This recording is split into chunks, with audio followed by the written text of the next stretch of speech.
עכשיו אני רוצה להזמין את אהובי, סמי עווד, מן בית לחם, בבית לחם. איש מתוק, הוא נראה קשוח, אבל הוא מתוק. אל תאמינו לו לתמונה הזאת. סמי עווד מייסד ומנהל את העמותה, את הארגון הגדול, Holyland Trust בבית לחם. ווואלה, אנחנו בדרך הרבה שנים. אנחנו רק מאמינים בדרך הזאת, אין משהו אחר. תפדל סמי חביבי, סלאם עליכם.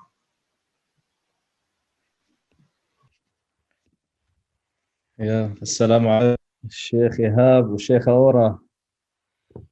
It is really an honor for me to be with you tonight and a privilege to be amongst this beautiful community of people that really believe that peace is possible in this land. Are living, as we all know, through difficult times. These are very, very challenging times. And the sad reality is that we are not surprised by this and be surprised by this. We have been here before. We have seen this before. And I think the sadness that many of us have is that we will see this again if we don't do something about it and something immediate about it. And then for me, as a person that has been working for peace through nonviolence for many, many years now, I do want to look at the situation as painful as it is and say there is an opportunity for all of us.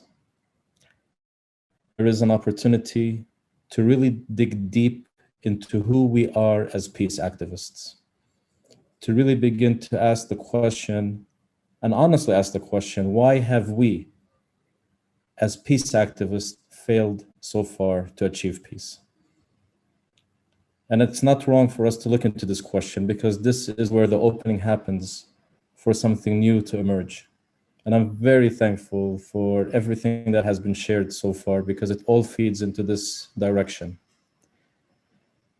And I want to share 3 points that happened to me during this time that I think will help us as peace activists to really be able to move forward. The first point I want to share is that one of the failures that we have reached as peace activists, or one of the reasons we have failed, is because we have become agents of the political establishments. As peace activists, we have become advocates of what the politicians want. As peace activists, we have been pulled into the systems and we're told that if we follow these systems, then we will get the funds, we will get opportunities. And for me, this is something that I think we all need to challenge. These political establishments are greedy and are selfish and are driven by ideologies. And thank you, Sheikh Aora, for sharing, because it is also driven by men.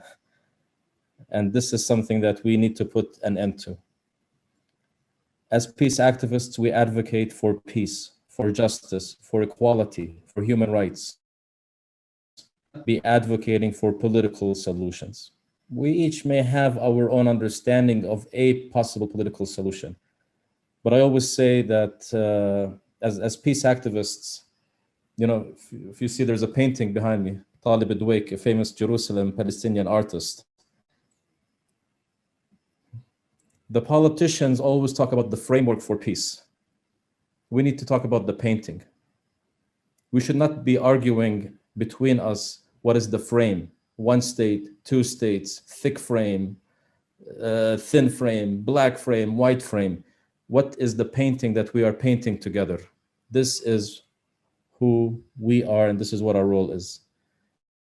The second point I want to challenge us as peace activists is that our work is not about reaching calm.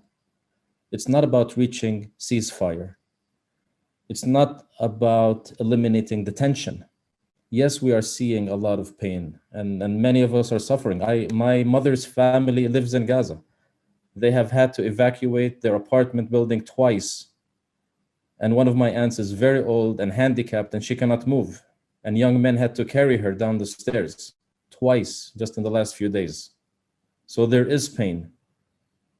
But we should not be calling just for the violence to end.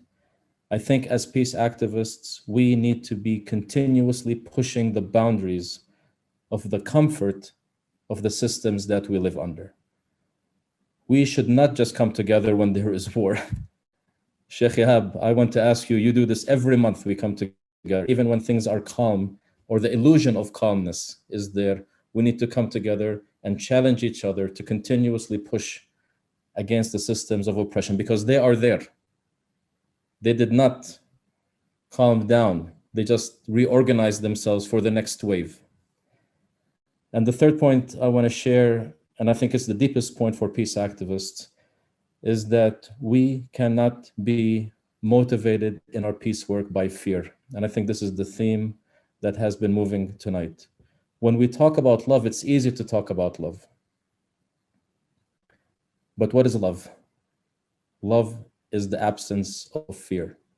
In the Bible, there's a famous verse that says, there is no fear in love. And I would challenge any peace activist who is motivated by fear of me as a Palestinian, and you want to engage with me in peace work because you're afraid of what I might do to you, then let's talk about that fear. And let us address the fear. And let us address the historic traumas that we have all inherited that make us fear each other. I think one of the greatest things that we could do as peace workers is to heal our fears and our traumas that are so embedded in us. And when we talk about love, it is unconditional love. For me as a Palestinian, to love Israelis unconditionally. For a Jew to love Muslims unconditionally. This is what love is about. There is no fear in love. And so for me, this is the work that we have been doing. I am so honored to be part of this community that is ready and willing to keep pushing, keep challenging, and keep engaging in peace work that again, I would say is not about a political solution, but about us fully recognizing and honoring and celebrating who we are in this land and hold in this land. There is no one better than other, no group better than other. We are all equal and we all seek justice and peace and reconciliation here. Thank you so much. Assalamu alaikum.